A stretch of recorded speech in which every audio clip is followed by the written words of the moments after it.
30 বছরের স্বপ্ন পূরণ করল মনি ফাউন্ডেশন। বরগুনা পাথরঘাটা, পাবনা ও বেতাগী উপজেলায় অসহায় দুস্থ মানুষদের স্বাবলম্বী করতে বিনামূল্যে 200টি অটোরিকশা বিতরণ করেছেন নুরুল ইসলাম মনি ফাউন্ডেশন। বৃহস্পতিবার বেলা 12টায় ফাউন্ডেশনের চেয়ারম্যান ও কেন্দ্রীয় বিএনপির ভাইস চেয়ারম্যান নুরুল ইসলাম মনি এসব অটোরিকশা বিতরণ করেন।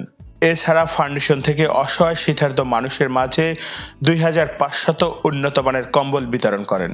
অসহায় দুস্থ পরিবারকে স্বাবলম্বী করতে মনি ফাউন্ডেশনের নানামুখী জনকল্যাণকর সামাজিক কার্যক্রম বিগত দিনে অব্যাহত থাকবেন। মানুষকে স্বাবলম্বী করার লক্ষ্যে এই ফাউন্ডেশনের কার্যক্রম পরিচালিত হয়। আমি 20-25 বছর থেকে ধরে আমি ভাড়া চালাইছি, মালিক হতে পারি না। এখন মনের এমপি সাহেবের উসিলায় আমি এখন রিক্সার মালিক করছি। এখন আমি মালিক হব। 30 বছর রিক্সা চালাই, এখন আর শক্তিতে কুলায় না, এই জন্য এখন আর পারি না, সামর্থ্য কুলায় না, দেখান অটো কিনে গাড়ি চালাও। এইখান পাইছি, এইখান পেয়ে খুশি হয়েছি যে আমরা পরবর্তী সংসার চালাই খাইতে পারবো।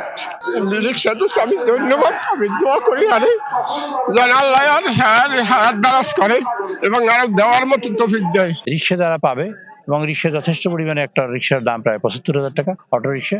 এটা পেলে যদি টাকা জমা করে, ইনশাল্লাহ সে ওই পরিবার এবং তার সাথে আরো 4-5টা পরিবার দাঁড়িয়ে দিতে পারবে, তারা ব্যবসা বাণিজ্য ভবিষ্যতে করতে পারবে। সেই কারণে আমরা রিক্সাকে প্রেফারেন্স দিয়েছি বেশি। বিনামূল্যে অটোরিকশা পেয়ে উচ্ছ্বাস প্রকাশ করেছেন অসহায় দুস্থ পরিবারের সদস্যরা।